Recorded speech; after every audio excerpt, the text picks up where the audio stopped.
करण की आंखों में हमेशा से एक सपना बसा हुआ था। कश्मीर की वादियों में खो जाना, वहां की झीलों और पहाड़ों में अपने आप को ढूंढना। वह अपने दोस्तों के साथ जाने के कई प्लान बनाता, लेकिन हर बार कोई न कोई रुकावट आ जाती।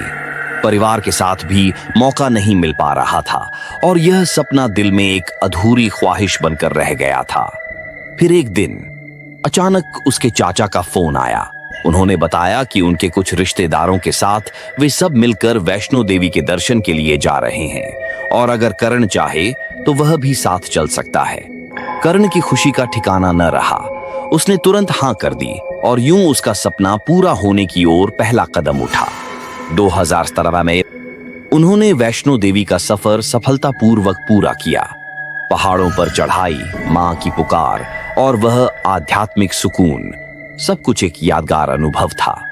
वहां की फिजा में सांस लेते हुए सबने एक और फैसला किया, जब यहां तक आ ही गए हैं तो कश्मीर क्यों न देख लें। वैष्णो देवी से कश्मीर ज्यादा दूर नहीं था। एक ट्रैवल एजेंसी से संपर्क किया गया और अगले दिन दोपहर तक उन्हें श्रीनगर में एक होटल पहुंचने का वादा किया गया।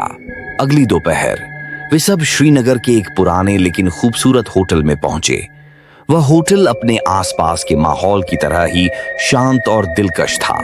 उसके पुराने वास्तुकला और लकड़ी के काम ने उसे एक खास रौब दे रखा था। पूरे परिवार के लिए 3 से 4 कमरे बुक किए गए थे। करण को एक कमरा अकेले दिया गया, कमरा नंबर 308, जो तीसरी मंजिल पर सबसे आखिर में था। उसके बगल में 307 में उसके चाचा, चाची और उनकी 7 साल की बेटी रुके हुए थे और 303 में दूसरे रिश्तेदार। करण अपने कमरे में दाखिल हुआ। कमरा साफ सुथरा था, लेकिन उसमें एक अजीब सी ठंडक महसूस हो रही थी, जो बाहर की ठंड से कुछ ज्यादा ही थी। सामान रखने के बाद उसने कमरे की खिड़की खोली ताकि बाहर का नजारा देख सके, लेकिन जो दृश्य उसके सामने था उसने उसे परेशान कर दिया। उसके कमरे के बिल्कुल पीछे एक बहुत पुराना और विशाल कब्रिस्तान था, जो बर्फ की सफेद चादर में ढका हुआ था। वहां कोई पेड़ या झाड़ी नहीं थी, सिर्फ कतार में लगी पुरानी कब्रें नजर आ रही थीं। यह ऐसा दृश्य था जो वह कभी देखना नहीं चाहता था। वह तुरंत अपने चाचा को बुलाकर लाया और चाचा ने भी उसे नसीहत दी कि वह खिड़की बंद रखे और इन चीजों पर ध्यान न दे। रात गहरी हो चुकी थी। लगभग रात के 2 बजे होटल की खामोशी को एक खौफनाक चीख ने चीर दिया। यह करण की 7 साल की चचेरी बहन की आवाज थी। करण तुरंत अपने कमरे का दरवाजा खोलकर उनके कमरे में भागा। सब डरे हुए थे।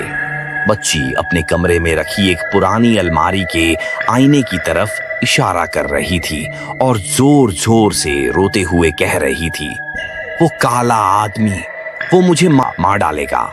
उसके चेहरे पर डर की परछाइयां थीं। करण को भी उस आईने में कुछ अजीब लगा। वह आईना बहुत गंदा था, जैसे कई सालों से साफ न हुआ हो। उस पर काई और जंग के निशान भी थे। उसने जब उसमें देखा तो कुछ पलों के लिए उसका अपना चेहरा गायब हो गया और उसकी जगह एक ऐसा चेहरा नजर आया जो जलकर बिल्कुल काला हो चुका था। उसकी आंखें बेहद बड़ी और खाली थीं और चेहरे पर मांस नजर नहीं आ रहा था। यह सब सिर्फ कुछ सेकंड के लिए हुआ और फिर उसका अपना अक्स वापस आ गया। डरकर उसने तुरंत नजरें हटा लीं और मन ही मन फैसला किया कि किसी को कुछ नहीं बताएगा। अगली सुबह जब करण की आंख खुली तो उसने अपने सिर पर पसीना महसूस किया। उसे रात का सपना याद आया जहां उसने उसी कब्रिस्तान में एक आदमी को कब्र खोदते और उसके बराबर में एक जली हुई लाश को देखा था। उस लाश का चेहरा बिल्कुल वैसा ही था जैसा उसने आईने में देखा था। अभी वह उस सपने के बारे में सोच ही रहा था कि उसे अपने कमरे की खिड़की पर दस्तक सुनाई दी। वह तीसरी मंजिल पर था। कोई बाहर से दस्तक कैसे दे सकता है? डर के मारे उसने धीरे धीरे खिड़की खोली। एक ठंडी गंदी हवा का झोंका अंदर आया। उसने तुरंत पीछे हटकर नजरें जमाईं तो उसे वही दृश्य दिखा जो उसने सपने में देखा था। कब्रिस्तान में एक आदमी कब्र खोद रहा था और उसके पास वही जले हुए चेहरे वाली लाश पड़ी थी। यह कोई वहम नहीं था, यह हकीकत थी। वह तुरंत भागकर अपने चाचा के कमरे में गया, लेकिन जब वे सब उसके कमरे में वापस आए तो बाहर कुछ भी नहीं था। कब्रिस्तान वैसा ही वीरान और शांत था। चाचा ने एक बार फिर उसे वहम समझकर टाल दिया। रात को जब करण अपने कमरे में लौटा तो उसे बार बार उसके बाथरूम के नल के चलने और बंद होने की आवाज सुनाई दी। वह इसे नजरअंदाज करता रहा, लेकिन यह आवाजें लगातार आती रहीं। आखिरकार वह उठकर बाथरूम में गया तो वहां रखी बाल्टी पानी से लबालब भरी हुई थी। यह देखकर उसका डर और बढ़ गया। अगले दिन जब वह घूमकर वापस आया तो उसने देखा कि उसका कमरा तहस नहस हो चुका था। उसके कपड़े जो उसने बड़ी सलीके से रखे थे पूरे कमरे में बिखरे पड़े थे, जैसे किसी ने गुस्से में फेंके हों। उसने गुस्से में होटल के मैनेजर को फोन किया, मगर कोई जवाब नहीं मिला। वह गुस्से से भरकर नीचे भागा और एक हेल्पर को पकड़ा। वह हेल्पर डरा हुआ था और करण को सब कुछ बताने लगा। उसने बताया कि यह कमरा होटल की सबसे डरावनी जगह है। कई साल पहले यह जगह मालिक का घर हुआ करती थी। एक दिन जमीन जायदाद की खातिर मालिक का भाई यहां आया। दोनों में जबरदस्त लड़ाई हुई और मालिक ने गुस्से में आकर इसी कमरे में आग लगा दी। मालिक का भाई उसी आग में जलकर मर गया। तब से उसकी आत्मा यहाँ भटक रही है और जो भी इस कमरे में आता है उसे सताती है। हेल्पर ने करण से मिन्नत की कि वह पुलिस या मैनेजर को कुछ न बताए, वरना उसकी नौकरी चली जाएगी। करण यह कहानी सुनकर कांप उठा। उसने तुरंत अपने परिवार को स्थिति की गंभीरता बताई।